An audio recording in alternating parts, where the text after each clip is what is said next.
Good morning. How are you? It's been great, hasn't it? I've been blown away by the whole thing. In fact, I'm leaving.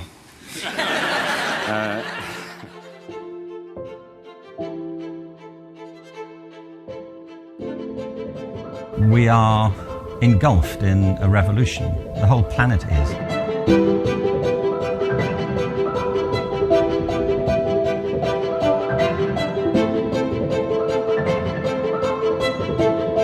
There are circumstances in the 21st century that have no precedent in the whole of human history. I'm Ken Robinson. I'm an educator and a writer.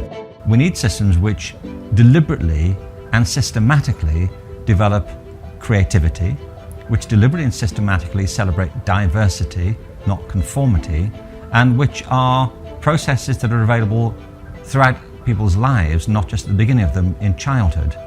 What we seem to lack in many of our systems is the vision and the commitment to bring this revolution about. Artists in my experience are just as objective as any scientist. They're just as rigorous, they're just as disciplined in the work they do, but they bring with them a complementary set of concerns and interests about the nature of being a human being. I know, for example, people who are writers who simply love language. They love words. I know scientists who are in love with chemistry. Mathematicians who love the process of working with numbers and numerical concepts. I know dancers who just simply love to move. There is something about that mode of work, that way of thinking, that way of formulating ideas, which excites them and energizes them. And it's very personal to them. All creative processes require failure. Failure is not incidental to creativity, it's essential to it. Education is the way that we help to shape this generation, to shape the future. It is the fountain from which the future will spring. We have a choice now about what type of processes we engage our children in education, and therefore what type of future they create. That's our choice now.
So it's so great to be all together today and to have the privilege and the opportunity to talk about education and being inspired by Sir Ken Robinson. Kate, your lovely, lovely dad and much missed, a personal friend and a personal inspiration. So I couldn't be more thrilled at being here to talk about him, although obviously tinged with immense sadness that he's not here teasing me and telling me what to do, as he should be, which I miss very much. Ted, so lovely that you could join this panel too. We have obviously know that you and Ken had an amazing long relationship, trailblazing in the space of education. And so Kate and Anthony, you keep this going. Your father set something up that ended up being so much bigger than he ever expected and so much bigger than you ever expected. And you had the joy and the amazing experience of seeing this incredible TED Talk and his incredible books inspire so many people around the world. How does it feel sitting here today talking about him and knowing that some writing and one inspirational talk has inspired so many people around the world? Well, first of all, thank you, Jackie. Do you know, it's a very odd thing to be sitting here doing this and talking about him, because as you say, on one hand, it's a total privilege to be continuing his work. And on the other hand, you know, he should be here doing it with us. I think what's interesting about the TED Talk, for example, because you're absolutely right, it is, you know, where his sort of career went sort of up at a totally different angle. But he was 56 when he did the TED Talk. And, you know, and he had an entire career up to that point, which, you know, you don't sort of just get asked to speak at TED if they happen to find you walking past the street at the time of the conference. What's amazing from my perspective is, say, then taking the TED Talk and the books is they're the real public-facing side of what he did, but they all came from this very long, very passionate career, you know, of working with teachers, working with educators, working in education settings, working with governments that got him to that point. So it was sort of almost like the icing on the cake. It was beautiful. Ted, when did you first realise about the very presence of Ken, and when do you remember what happened to you when you first watched the TED Talk? Well, I feel like for anyone who's watched this talk, and I suspect everybody watching this has seen it, and if they haven't, they should rush to see it, but it's just a defining point in your life. The way you view school and children and their potential before that talk, and then you see that talk, there's no going back. You just are mesmerized by it. And the thing that blew me away with that talk, but then was defining for every interaction I had with him, is how he would reach you both intellectually. You know, when you hear him talk, your mind races with the possibilities. But I watched his talk yesterday just to get ready for this, and my sides hurt from laughing so hard. I had a great story recently, I love telling it, of a little girl who was in a drawing lesson. She was 6 and she was at the back drawing, and the teacher said this little girl hardly ever paid attention. And in this drawing lesson, she did. And the teacher was fascinated. She went over to her and she said, "What are you drawing?" And the girl said, "I'm drawing a picture of God." And the teacher said, "But nobody knows what God looks like." And the girl said, "They will in a minute."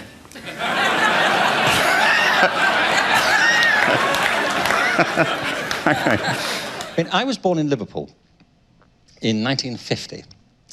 And I know you don't believe that, by the way, the 1950 thing. No, I felt the intake of breath. I felt the surge of incredulity sweep through the audience. How can this be, you are thinking? He is so boyish. You know.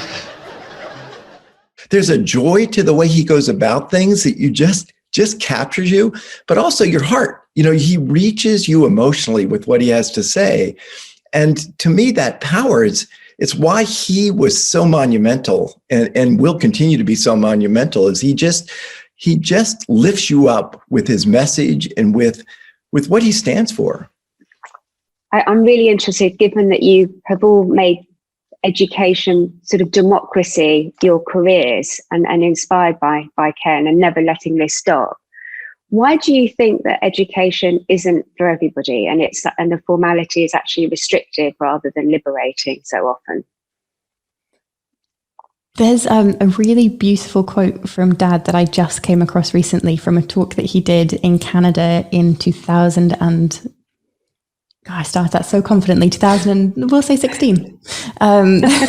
Here is any. It's accurate as well. Is it? Yeah. Wonderful, Gummy. In it, and I've never heard him, and he was so full of these just beautiful phrases, and I've never heard him say this before, but he said, education is centered around the concept of conformity, but human life is built entirely around diversity, which is just so succinct, but absolutely perfect. It's true. You know, the education works by batching children together in year group, in age, by a certain level of abilities, by standardized tests, but none of us are standardized. You know, human life just isn't. We're so diverse in our abilities and our interests and our passions, in our, you know, and our circumstances, which again is something else that a lot of traditional education systems don't take into consideration. And I think that's it. It's a very convenient way to get children from one age to another through a system. But it's not effective because, well, life isn't convenient, it turns out, you know. We just are not all uniform the way that we're treated. Yeah, I'm a very visual person, and I think one thing that kind of resonated with me, which I know we talked about the famous TED Talk, but there's also the RSA Animate in particular. Changing education paradigms. Thank you. That's a plug. Very good. There's this one bit around the production line and linking education in particular to industrialism and how we're all on this conveyor belt. And I don't know, that something just struck a chord with me. In particular, that's how I felt. And I feel like a lot of people, especially for instance on this session right now, and others that are still waking up to then that's pretty much what my experience was and my peers. And it's kind of like you survived it. Yeah. Education was something that I got through, and then life happened after that. And I just think if I'd have known it at that age, what could my life have become? It's a really good point. And Ted, you've made a life of sort of understanding about education and being inspired by some of the schools that you've visited. So you've obviously had experiences that show that education isn't always restrictive. It's often is indeed liberating. But you were working with Ken very closely. So what do you think about where we're at from what you've seen? Well, my relationship with Ken took a jump up. We approached him 2014 or so and asked him if he'd be willing to sit down for an interview for a film that Greg Whiteley and I were working on called Most Likely to Succeed. And this will tell you a lot about Sir Ken Robinson, is we did 900 hours of filming. And out of that 900 hours, we spent 30 minutes with Sir Ken. And honestly, he makes the film, and I've seen him in this film probably 250 times. And every time I see it, I tear up. But he talks so beautifully, and he's just sitting down in front of a camera, just chatting. But it's like suddenly he's like Van Gogh or Picasso, just on the fly. And he talks about, when you start talking about children in terms of data points, you've lost everything. And we need to focus on setting the conditions to let children grow and expand in their own ways. And honestly, you just watch this. I get in trouble sometimes with the film because when somebody has a babysitter or something and starts to scoot out the back and want to leave early, I'll tackle them and say, no, go listen to how Sir Ken Robinson finishes this film. You'll never regret it. But he really just had a way of articulating the fact that if we let the goal of school be ranking kids on narrow measures, we're stifling every aspect of what makes kids human, particularly the creative element. But he spoke for so many important priorities that I think we've just sort of shoved to the side. Education is a complex human system. It's about people. And people are natural creatures. We're organic creatures. We grow and we evolve and we change. And if you have an industrial metaphor in your head, then you're led into the sort of language that we now use about standardization. And the thing is, it's much more like gardening than engineering. If you're a gardener, you don't make it grow. The plant grows itself. You don't kind of attach the leaves and paint the petals and and screw in the roots. The thing grows itself if you create the right conditions. I will never forget interviewing him. We spent all day lighting this location, and when he walked in, I was nervous. I was convinced the questions that I had to ask him were not worthy of the person I was going to be interviewing. He completely put me at ease by initially ignoring me and becoming fixated on my two kids, who I brought to the set in hopes that we could maybe get a picture with him before he left. And he was completely, he was engaged and interested in who they were and how they were being taught and what school was like for them. I will tell you, within 10 or 15 seconds, my kids started to disclose fears, insecurities, hopes, aspirations. I learned more about my kids in the 3 minutes that Ken Robinson talked to them than I had in the previous 8 years raising them. And I think in unpacking that moment, I realized you have to be that kind of a human being to unlock the kind of insights he unlocked with regards to education. He, unlike many human beings, has left this incredible global imprint and this incredible essence of what is possible. And I know that for Anthony and Kate and for you and for many of us who've been touched by him, we really take that to our heart, that we want to keep very, very close to our hearts and act on what is possible and make sure that the very, very sort of core of that inspiration is fanned and is maintained and goes out to continue to nourish the world. So Kate and Anthony, what are your thoughts? I know you've been working really hard in quite strange circumstances, grieving, but also inspired by your dad in trying to keep that flame burning bright. Just tell us a little bit about what your thoughts are about enabling this to carry on. Well, so we worked with Dad as his, our company Nevergrey was his global head office for the past 5 or so years. And I worked with him before then. So for us, it's a very odd thing. You know, we're new to the legacy business, I suppose is what we keep saying. And there are a few things. One, and we knew this even, you know, before he passed away, but our job is not and has never been to make him a legacy. He did that himself through a lifetime of incredible work and from being who he was. And so that's the first thing. It's not our job to make it. And the second is, if we didn't do anything with it, I believe genuinely it would continue and thrive and carry on. Because I think he made that much of an impression. So the first is, if we are getting involved in it, and we are, it's our job not to mess it up by by touching it too much.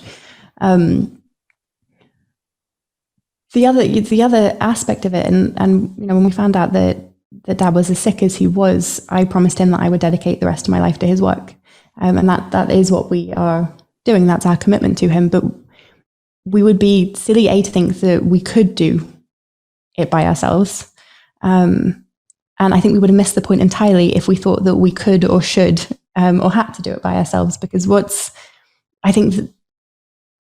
so incredible about the legacy that Dad left behind, that we are now then working to carry forward, is it was such a human legacy. It was about the human lives he touched. You know, we haven't inherited a big building or a business. We're suddenly looking at these people who are getting in touch, to offer their condolences and to see how they can help, and their people and human lives and their children. And that's just an incredible thing to have left behind. You know, at the world, not everybody can say that the world is different because they were in it, and I think Dad absolutely can. So that's the first thing about sort of, I guess, approaching the legacy work in general, is taking stock of exactly what it is. And then the second is really about empowerment, because, you know, what everybody else has said is true.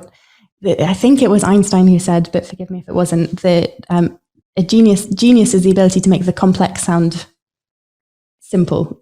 So if you're not prepared to be wrong, you will never come up with anything original. If you're not prepared to be wrong.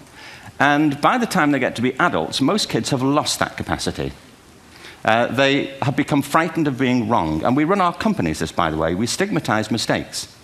And we're now running national education systems where mistakes are the worst thing you can make. And the result is that we are educating people out of their creative capacities. Picasso once said this. He said that all children are born artists. The problem is to remain an artist as we grow up. I believe this passionately, that we don't grow into creativity, we grow out of it. Or rather, we get educated out of it. And what was so incredible about Dad's work and writing is anybody could sit down and understand it. And that's that sense of empowerment that he gave people. That's where it is. So the most important aspect, and we have, which we'll talk about, but we have a few initiatives that we're working on to get the ball rolling. But it really is about saying this isn't for us to do, it's for everybody to do. And if his words or his work lit a spark in you, now is the time to fan the flames of that, and we'll keep going and keep his light alive that way. But what I love is that he had all this amazing stuff in his head, but he was so generous. And Ted, you're nodding a lot. I mean, did this obviously resonated a lot with you? Absolutely. I mean, people would ask me, what's Ken really like? And in a lot of cases, you'll find somebody with a public persona, and then behind the scenes, they can be grumpy, or that's just not the real person. And Ken every day was just like you see him when you watch his I mean, he was just so warm and kind and loving, but also very dedicated to, and to build on that theme of finding your element, to helping every child find their element and trusting educators to find their own element in terms of unleashing the potential of the kids in their care, Ken sort of lifted up everybody around him. There really wasn't room to be in a bad mood when you were around Ken Robinson, because and he did a great job I used to always joke with him. I said, like you sort of stick a knife in the back of traditional education, but everybody's smiling the whole time. I really don't like the term dropout. In America, by the way, it depends how you count it. It's something like 25% of kids who start the 9th grade don't complete the 12th grade. And the reason I don't like the term dropout is because it implies that they have failed the system. But if you're losing 25% of young people from your education programs, don't you think we should admit the system has failed them rather than the other way around?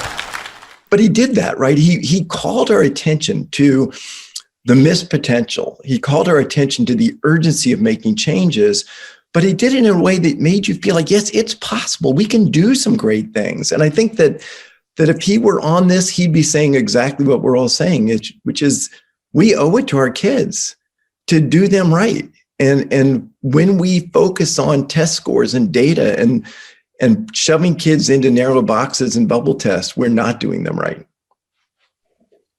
And brilliantly said, Ted, and a fantastic segue to you, Anthony and Kate, is what are we going to do to give the kids what they need to give in Ken's name? Well, we have, as I said, we've got a few initiatives that we are getting the ball rolling with. One of which happened last week, which was a festival to celebrate his birthday called Imagine If, which we're seeing that as a longer term campaign. So that comes from the idea for Imagine If comes from a few aspects of Dad's work. One of which was that he did something called the Call to Unite back last spring, in spring 2020, which was an amazing broadcast, not a live stream, broadcast of amazing people coming together for 24 hours to talk about how the need to unite through the pandemic. And in it, he said that because of the pandemic, we've hit pause on our social systems, it's time to hit reset on them as well, and to really take stock of what it is that we're racing back to normal to. This has been a huge shift for families, for children, and for educators all around the world. It's the first time in literally hundreds of years that the whole education systems have just been turned off effectively. The treadmill has stopped and children have been at home with their parents, with their relatives, whatever the situation is, trying to come to terms with how to carry on learning in this new situation. Well, the most successful examples are where parents haven't felt the need to replicate school. There's a big difference between learning, education, and school. Learning is the most natural process in the world. We love to learn. We're deeply curious creatures, highly creative, deeply compassionate, and highly collaborative. People love to learn from a very early age. The problem is not teachers, it's not kids, it's not families, it's how we do school. We've come to think of schools as particular types of places that resemble, in many key respects, the algorithms and principles of standardization and of factory life. And there isn't any reason for schools to be that way. We can reinvent school, we can revitalize learning, and we can reignite the creative compassion of our communities if we think differently when we try to go back to normal.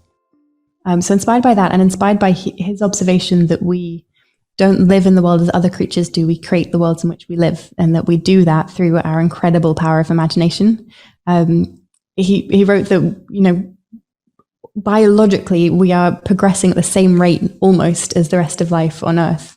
But culturally, we are light years ahead of the rest of life on Earth. And that is because of this incredible power we have of imagination, which he defined as the ability to bring things to mind that aren't currently present to our senses. And then he followed on with that with creativity being a sense of applied imagination. So taking your imagination and creating something with it. So the idea then with this power of imagination is that everything we take for granted, whether it's our education system or our systems of democracy, the way we structure our cities, the way we structure our organizations, these big things that we take for granted as being, well, that's just the way we do it. We do it because at some point they were a moment of somebody's imagination that we then made real. They were human-made systems. And as we created them, it's well within our power to recreate them. So the idea then with Imagine If is it's a provocation to imagine if we did things differently. So imagine if we fully embraced Dad's work and valued every human's innate talent and the diversity of us as a species. Imagine if every child flourished because of their education, not in spite of their education. We're very much keen to unify, I think, the community around Ken, and that grassroots revolution that he talked about so fearlessly and so consistently throughout, that you are the system. Yeah. We're finding in particular that, as Kate said before, it's not us alone that's going to carry on this legacy. And our ability at the moment, and where Ken, I think, just left us with the opportunity, is to really to rally everybody to understand that you're not part of the alternative. You're actually part of the revolution. And a lot of our initiatives, in particular for this then first phase, is we've now step out, I guess, into this new phase, which has taken us a while, hasn't it, personally and also professionally, as I imagine everyone can imagine, and especially within a pandemic. It's been very, very interesting navigating this. But we are surrounded by love and unity, and I think that's our approach for the initiatives that we then have. So Imagine If came around because we were supported by some fantastic people. For instance, Ted, you were so gracious and helpful with helping us getting that off the ground. Yeah. As was Jackie with all of your advice. Thank you. Appreciate it. Because Jackie, you were about to go and get a shout out there, and Kate did that. I did it for you. There you go. We're a double act, everybody. But everything that we then do is for everybody else and the people, because as we see it, we come together as a collective, and there is nothing that we can't then do and achieve together. And I think if that was just one man that has inspired us, imagine what's going to happen when we all get together and band in the same way. We need to work together. We need to keep up the collaboration that's being witnessed today through Unite. And we need to see that real social change comes from the ground up through people cultivating the grassroots, getting people to share ideas, to collaborate, to work together, to see future possibilities, and to bring them about through joint projects and through the joint support that comes from compassionate collaboration. There is an opportunity. It takes bravery and imagination, and we have plenty of that in store. That was the other aspect of humanity that Dad talked about in the Unite talk, but our powers of collaboration, that's something that we just don't value in school. We call it competition. But in every other aspect of life, we collaborate. And you're quite right. There's initiatives that we're doing, but then it's also about learning from what other people are doing and elevating that and working with them on that. And then, initiatives, Ted, like yours, what school could be, taking like real tangible initiatives that are actually making a difference to the way that we educate. Yeah, absolutely. I do think back a year ago, a little over a year ago, Ken and I, we had our suitcases packed. We were all set to head to Austin. We were going to announce what we were doing at South by Southwest EDU. And I know he was very excited about everything that group does and the impact they've had as well.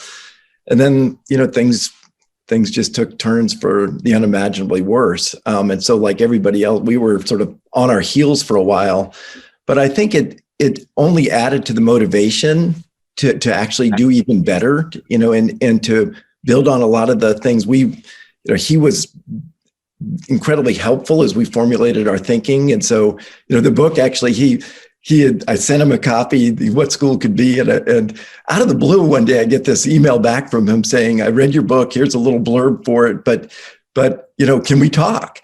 And he underscored it. He really felt highly motivated that we start making real change in our schools. Like we've thought about it. We know we could do much better, but this is the time we've got to do it. And I think as the pandemic unfolded, I think it only underscored the opportunity to, as Kate said so well, reset things. Like let's not default back to what we used to do. And so we've got this initiative called What School Could Be, .org is the website, and it really builds on a lot of the things we were working on, which are these great resources to help teachers reconnect with the joy of teaching, to help kids find their own creative, differentiated potential, but also to build communities of practice, because he was a big believer in the community element, because we ultimately are all in this together, and that's what makes us human.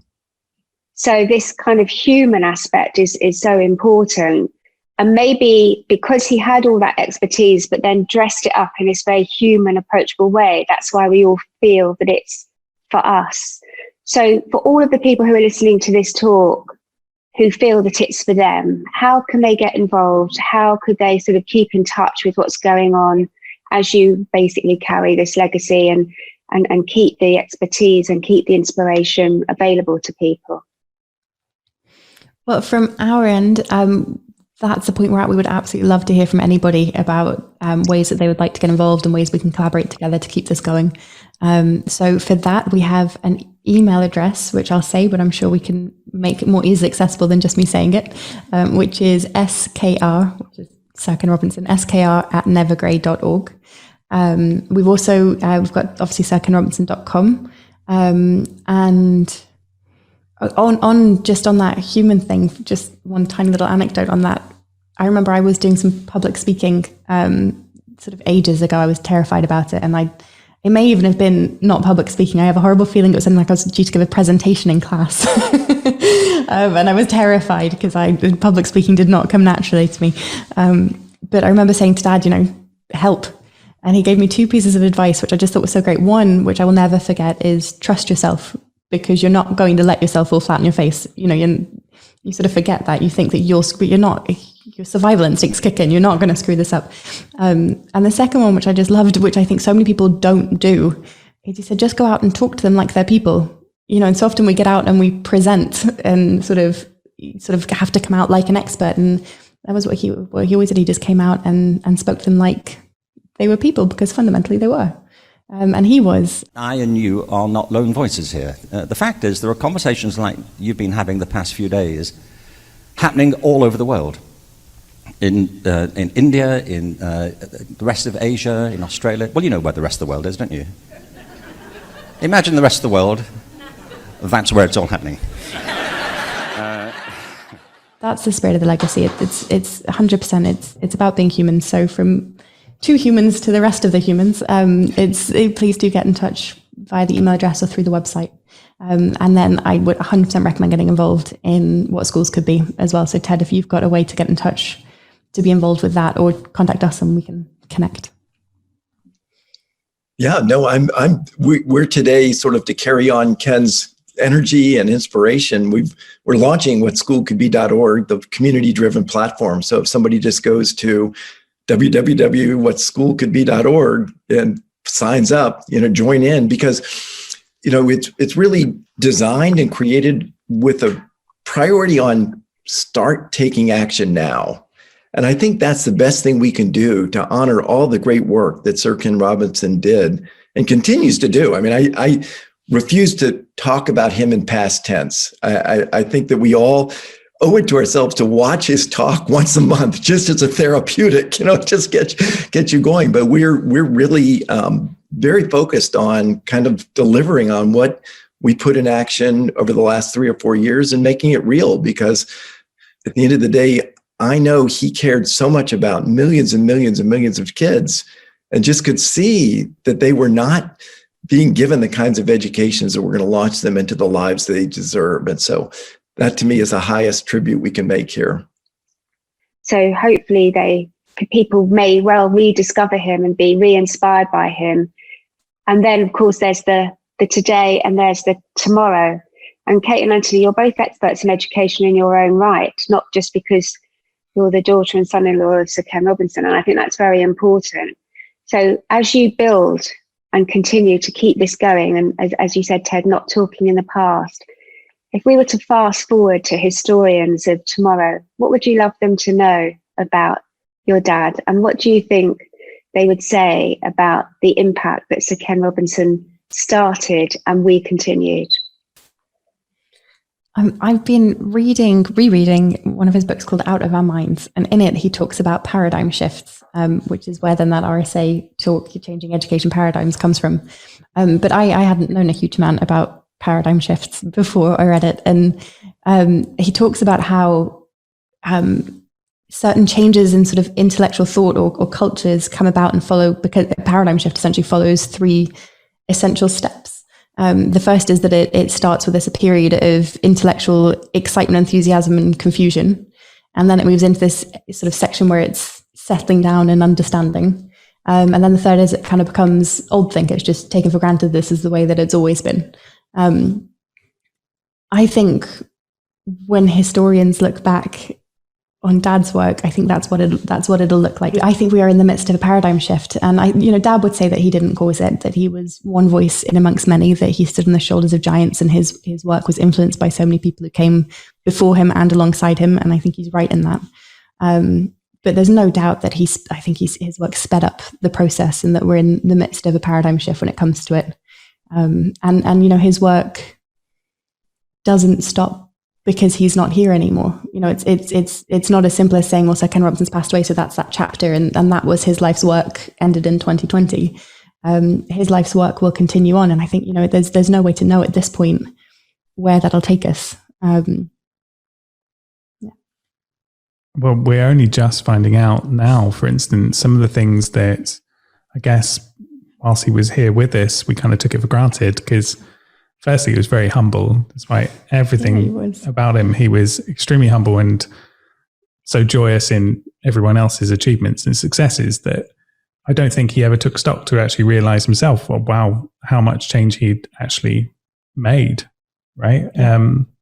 Things like the Northern Ireland City of Culture, that was 3 years before that was awarded, and that was an opportunity off the back of a fantastic report of All Our Futures, which was in 1999. Yeah. That he was then knighted, amongst other things, in the work within Northern Ireland. Because of that change, so many different things are just coming out that we just weren't aware of. And the art and culture revolution in particular, and that backing there in Northern Ireland, is just one thing that we've just then discovered. But how many more, like thousands, millions of initiatives and projects that he'll then spawn and knock on from the work that he then did. I'm really excited, firstly, that we're discovering it day by day, but secondly, I don't know how to predict and provide that answer to you, Jackie, of what will historians look like, because for me, I think we're on the cusp of something great with this pandemic. I have to agree. I think the pandemic's going to provide this opportunity, and it should. If we cling on to the way that we were, the normal, I do that. It was such big air quotes. Thank you. Well, yeah, it wasn't exactly normal. And I think people are trying to, in my opinion, hold on to what once was, whereas actually the opportunity here is to grasp actually what could be done, what is very much the new. And I think if we look into the repertoire of the work and the words that Ken then had, I think we'll find the answer. And certainly those that he'll inspire and those projects, I would love to see and go into the future to see 100 years later. Ted, you put it beautifully in one of your videos. You said that, we all talk about the lost year of education because of the pandemic, and what if it turned into being the found year of education? What if this was a total pivotal shift? It's one of the very cruel time. I mean, for me, Dad passing away would be cruel at any given moment, but I think sort of for the greater good, it's one of the terrible things about timing when Dad passed away is that we've never needed his work more than ever. And fundamentally, at its core, his work was such a love letter to human potential. It was such a celebration of what we as a species are capable of doing if the conditions are right. And I think when historians look back, this will be the great period of creating the conditions, to the point where we take it for granted. Ted, do you want to do a little bit of future forecasting? If you took a look forward and came back, what would you think we'd be left with in his memory? I mean, in the very unenviable position of following Kate Robinson when I have goosebumps based on what she just said. But I think when most of the world has grown up with a prevailing model of reality, it takes something extraordinary to get people to rethink that and question it. And I think when historians look back, they will say Sir Ken Robinson was that extraordinary force that caused people to rethink an existing reality in a way that gave them hope for what could be done, but also clarity about what's being lost in the process.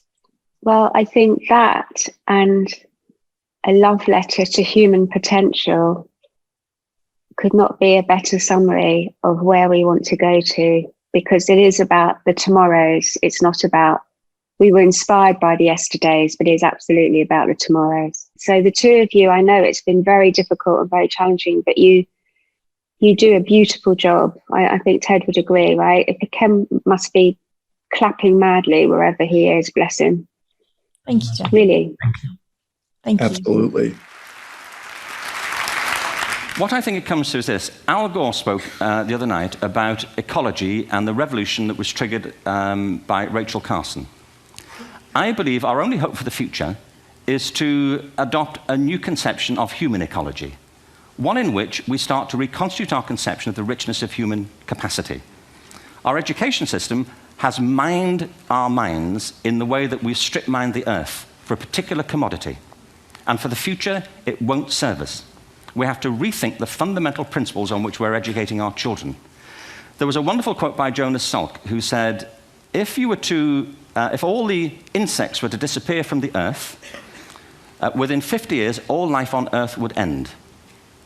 If all human beings disappeared from the earth, within 50 years, all forms of life would flourish. And he's right. What TED celebrates is the gift of the human imagination.